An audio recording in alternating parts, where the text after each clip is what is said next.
Hey guys, big news, the New Metal Pro course is here. I'm so pumped to tell you about this course. I only announced it 4 days before the launch and I've already had a bunch of questions from you guys. So in this video, I'm going to do my best to explain everything about this course so you know whether or not this is for you. So essentially, if you love new metal and you enjoy my videos, you're going to absolutely love this course. It's 4.5 hours long, split into 11 chapters. In the first few chapters, we cover the basics of new metal, the building blocks of what makes this genre what it is. We talk about gear, amps, pedals, producers from the new metal era. We even go deep on things like what emotions the new metal genre tries to capture and how we can use effects and production tricks to create those vibes. Chapter 2 is called the bounce formula, and in that chapter I basically show you my simple but effective formula for creating infinite new metal riffs, infinite new metal drum beats that are going to sound great every time. And from there we go into chapter 3 where we start building a track from scratch and I walk you through every step of the process from there. We start by laying down 3 simple riffs and choosing the best one, and then from there we take our 10-second long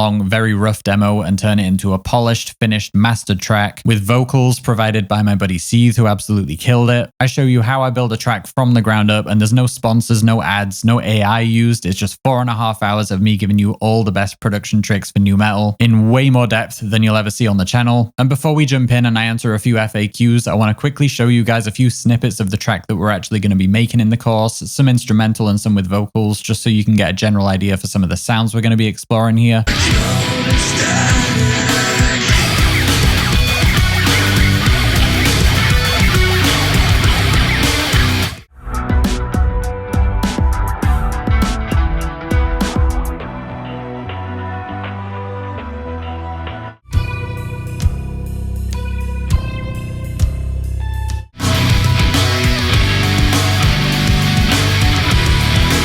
There is so much going on in this track. I really wanted to cover every aspect of the new metal genre, so that's a little glimpse into what we're going to be creating in the course. And you'll be able to do the same thing and start with your own rough 10-second demo and then follow the steps that I'm guiding you through to build your own new metal banger from scratch. So coming to a few questions I've been receiving about this course. First of all, you might just be wondering, what am I going to get out of this course? The short answer is you will come away from this course confident that you understand every aspect of this genre inside out, how it's made, how to write it, why certain bands sound the way that they do and how you can emulate that yourself, and you'll just generally feel much more confident as a producer and mixing and mastering engineer. Okay, and secondly, what plugins do I need to follow along with this course? Now, this is where it gets interesting, and firstly, let me just say I made sure to explain everything in a way that you can take the information and apply it to whatever plugins, whatever gear you might be using. And also for any plugin I do use in the course, I give you some good recommendations for alternatives, including free alternatives. So by no means do you have to follow along with exactly what I do. However, one thing that I think makes this course special is that I really made sure it is an authentic late 90s, early 2000s new metal approach. For this course, I built a new process for creating new metal that is essentially a modern version of how those early Korn, Limp Bizkit, and Deftones albums were made. I did use plugins and some modern production tricks where it made sense to, but I also did a lot of old school 90s things that I haven't seen any other producers doing with like modern plugins and modern software, so I'm excited for you to see all of that. And I'm actually not using a lot of Neural DSP or STL or Mixwave plugins in this course. I do go over how you can use some of those things and get a similar sound to what I'm going for, but I explain in the course that if you're really going for an authentic old school new metal sound, these plugins might not be the best choice because they're so mix ready and fine-tuned for modern production that it can be hard to really get that authentic new metal vibe from them. So I'm using a lot of cheaper plugins, a lot of old school stuff, some free stuff, some Brainworks plugins, some Audio Assault stuff. So the good news is if you want to literally follow every step of the process using the same plugins I'm using, you're not going to need to spend Neural DSP money. You're going to need to spend like $30-$40 on plugins probably to get the guitar and bass tones I've got. And for the drums, I am using Modern and Massive 2 mainly in this course, but I do recommend some good alternatives, including some free ones. And I carefully explain the thinking behind every single move I make so you can apply it all to whatever software you might be using. Okay, so another question I've been getting is, I already have your Modern Metal Pro course. Do I realistically have any reason to buy this one? So this course is honestly a totally different beast to the Modern Metal Pro course. I'm not really repeating anything from that course here. We take a similar approach in starting with a basic demo and then building it out into a full track, but other than that, there's not really anything they have in common. I'm very proud of both. I think they're both packed with value, but they're really quite opposite approaches. The Modern Metal Pro course is super complex, super digital, lots of processing, lots of like synth layers and stuff stacked with the guitars. This is definitely an advanced and in-depth course, but it's a lot more of kind of like a human band kind of sound, you know, left guitar, right guitar, bass, drums, vocals, some effects and extra tricks, but definitely a different approach overall to the modern metal course. Question 4 is, can I ask you questions if I get stuck or confused? Yes, you absolutely can. With any of my courses, there's a comment section under each chapter and you can leave whatever comment you want and I'll usually get back to you within a few hours. I love chatting with you guys and seeing the conversations happening in the community, so please feel free to share whatever you're working on with everyone. We can give each other feedback, help each other out, give each other production tips, answer each other's questions. So please go ahead and start some conversations in the comments. I'll definitely be in there talking to you guys. Okay, another question. I don't play any instruments. Can I still follow along with this course? So this is a tough one. Like, if this is you, yes, you can definitely get a lot out of this course, but there are also some things that won't really apply to you because there's such a focus in this course on getting a very human, raw, aggressive sound that isn't really going to be quite the same if you're programming everything. For example, there's a part in the bridge where we're using like noisy guitar feedback to build tension. You're not going to probably get the same thing from a programmed VST, but I would say if you love nu metal and you're a producer, you're still going to get a huge amount out of this course. You just might have to use your own creative ideas to find ways to make the stuff that you're using work in the same context. But you can also find ways to flip that around and make it a strength. Maybe you can invent some new genre or sound or something by kind of making a nu metal sound with programmed instruments instead of real instruments. So I would say that doesn't have to be a limiting factor, but it's not like the course is absolutely perfect for you. It just will still have a lot of value for you anyway. Question 6, can beginners take this course? I would say yes, I think so. It's definitely not a how to make your first track course. The idea is that it's like a how to make the best sounding nu metal track possible course. However, I would say it's quite easy to follow along with. It's quite an entertaining watch. So as long as you know how to write some riffs, you know your DAW reasonably well, and you're down to put in the hours to learn it a little bit better if you need to, then I would say a beginner can still get a ton out of this. Like, if you love nu metal and you love producing, this is basically for you. You're going to love it. Okay, and lastly, do I need to use the same DAW as you, which is Cubase 14 Pro for people who are wondering? And the answer is no. Whatever you're using is fine. Like, obviously there are times where I'll be using a Cubase specific plugin or a Cubase feature, but I'm not really using anything that's only a Cubase feature. Anything I'm doing is just, you know, a basic EQ that will be the same thing in your DAW. So whatever you're using, you can easily replicate the same things that you'll see me doing in the course. Also, just like with the Modern Metal Pro course, you won't only get access to the 4.5-hour course and 24-hour access to me in the comments. You'll also get my own personal nu metal presets for some Neural DSP plugins and other amp sim plugins, as well as a couple of Vital Synth plugins that I used in the course. And once again in this course, I've included some black prints, like blueprints but metal. So these are like worksheets you can refer back to refresh your brain if you get stuck on anything or you want to remind yourself of any key points in the course. They're all covered in the black prints. Any other questions you guys have, please drop a comment below and I'll get back to you. I'm excited to see you there. I'm super proud of this course. I'm pretty confident I can say it is the most in-depth and authentic guide on creating nu metal on the entire internet. And for the rest of November, this is going to be priced at $69 US. After then, it will be $79. And just like with the other course, when I launched that, I had an introductory sale and then I said, it's not going to be going down again. It's the same with this one, a quick introductory sale, and then it's going to stay at $79. And don't let the low prices fool you. I see a lot of other creators charging 3 or 4 times this for a course. So let me just be clear, I could not be more proud and confident in what I've created with both of my courses. I just believe in charging you guys a fair rate. I want you to have this information. I want you to enjoy this content. So I always try to keep my prices low for you guys because I'm so grateful for the following that I have. I know I'm only a small YouTube channel, but this is the community that I've always dreamed of building and having. So thank you guys for being here genuinely, and I hope you'll enjoy this course.